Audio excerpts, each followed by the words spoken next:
Hi everyone, this is Athena from Courage Coaching. Thank you so much for stopping by today. If you are new to my channel, then please click on the subscribe button in order to get notifications for any new videos that I upload. Now, in today's video, I wanted to talk about something known as maladaptive daydreaming. Now, when somebody has maladaptive daydreaming, this is something that they will do excessively. It is a mental health issue that can be very compulsive and sometimes very addictive. And people tend to lose themselves in this constant daydreaming, and they can have extremely vivid and detailed daydreams. Now, maladaptive daydreaming can overlap with many other mental health conditions or ways that the brain functions, such as ADHD, certain anxiety disorders, certain types of depression, people that have obsessive compulsive disorder, and even people that suffer with dissociative disorders. Now, maladaptive daydreaming is most commonly seen in young people, especially young adults and teenagers, but it can also happen to children. And children may use maladaptive daydreaming as a way of coping with trauma in childhood. So if, for instance, a child is in an environment where they have very neglectful or abusive parents, daydreaming might be the only way that they can escape reality. Because when they are daydreaming, they are fantasizing about maybe a happier situation or a happier family or something that brings them comfort and joy. So daydreaming will be a way for them to cope. And as a child, this is useful. But obviously, if this behavior isn't outgrown and it interferes with day-to-day life, then it becomes a problem. So according to research, a lot of people that have maladaptive daydreaming have actually got a history of childhood trauma. This isn't always the case, but it seems to be the majority of cases. Now, maladaptive daydreaming is something that is relatively new, and it was coined by a professor in Israel called Eli Sommer, and she coined this term in 2002. There is limited research on how commonly maladaptive daydreaming occurs, but this is partly because it isn't an official recognized condition as of yet. Another study that was done estimated that maladaptive daydreaming affects 20% of adults with ADHD. However, it is important to remember that it's not always just individuals with ADHD that struggle with this. When you struggle with a lot of anxiety and OCD, it makes sense that this maladaptive daydreaming may take over and be a way of coping with everyday difficulties. Now, something that is seen in the research that has been done is that individuals that have maladaptive daydreaming have a lot of trouble with making decisions and also have trouble with executive dysfunction. Now, let's look at some of the symptoms of maladaptive daydreaming.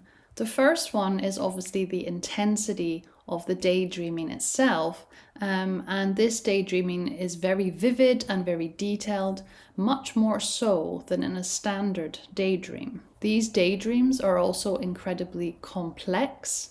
They have elaborate plots, and many people have particular characters that they imagine repeatedly, a bit like characters on a TV show. So they'll have very specific daydreams about very specific individuals. Another characteristic of this type of daydreaming is that it can go on for hours and it can interfere with daily life.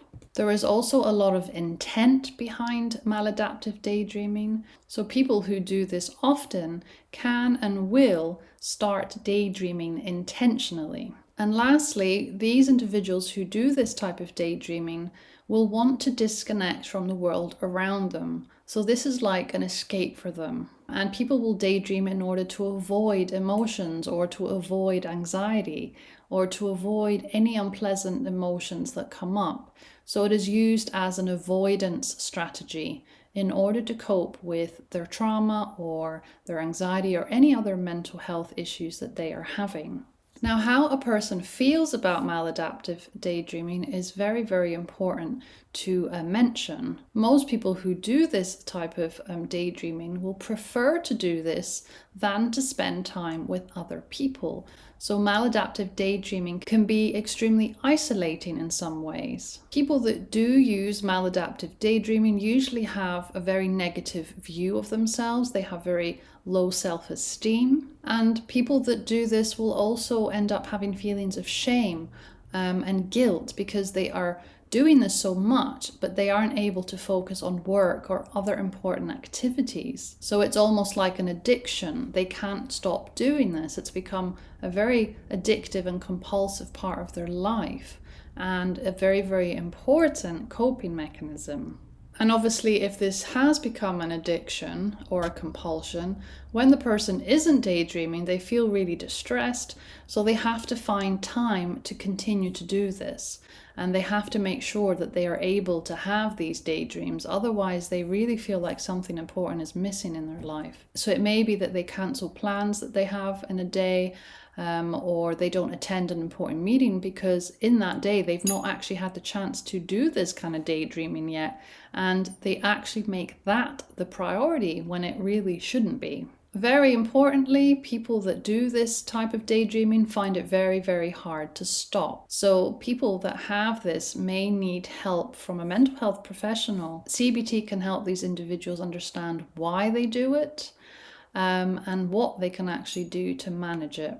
And if the individual that has maladaptive daydreaming also has ADHD, well, it's important to take this into account. So whoever is helping this individual needs to also understand ADHD and be able to help the individual cope with both of these conditions in order to reach a better outcome in helping them treat this condition. Now, if you experience maladaptive daydreaming or fantasy addiction, because this could also be known as fantasy addiction, where we're constantly fantasizing about things and we can't stop, right? This is another way of looking at it. Then please feel free to share your experience. When I was a child and I was struggling with my trauma, I used to daydream all the time. It was a coping mechanism. It was a way for me to escape the difficult emotions that I was experiencing at the time. When I was a teenager, I used to do this even more. And a lot of the daydreaming was focused on a boyfriend or somebody that could help save me from the unbearable pain that I was feeling at the time. So that's my experience with it. Luckily, I grew out of it. It isn't something that continued into adulthood, but I do know that there's a lot of people out there who struggle with this. So please, if you would like to share your experience, then we would very much welcome it, because you might help other people that also struggle with this. And if you need support with it, then of course, please get in touch, because with my coaching, I do specialize in cognitive behavioral techniques, so I can help you with this if you need the support. That is the end of the video today. Thank you so much for listening and for watching, and I will see you very, very soon. Take care. Bye-bye.